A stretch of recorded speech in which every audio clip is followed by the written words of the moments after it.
लाडकी बहीण योजनेतील लाभार्थ्यांच्या व्यापक छाननीचा मार्ग आता मोकळा।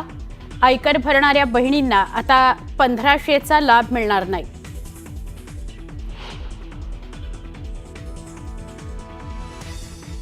पंतप्रधान नरेंद्र मोदी आज घेणार सर्वपक्षीय शिष्टमंडळाची भेट। शिष्टमंडळातील प्रतिनिधी प्रदेशातील अनुभव करणार शेअर।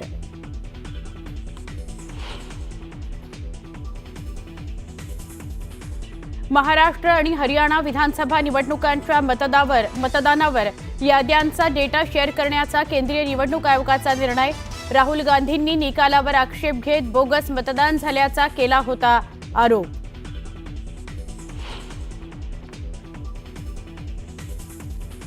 वर्धापन दिनानिमित्त दोन्ही राष्ट्रवादी काँग्रेसकडून पुण्यात मेळाव्याचं आयोजन।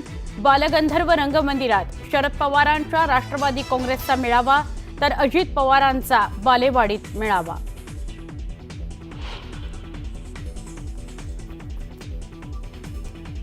उद्धव ठाकरेंची साथ सोडत चंद्रहार पाटलांचा शिंदेंच्या शिवसेनेत जाहीर प्रवेश। सांगली जिल्ह्याला लागलेली घराणेशाहीची कीड असं म्हणत चंद्रहार पाटलांची पक्षप्रवेशच्या वेळी घणाघाती टीका।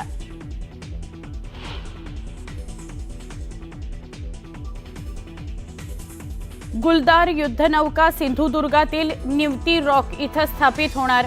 आज मुख्यमंत्री देवेंद्र फडणवीस यांच्या हस्ते होणार जलपर्यटन प्रकल्पाचा मुहूर्तमेढ।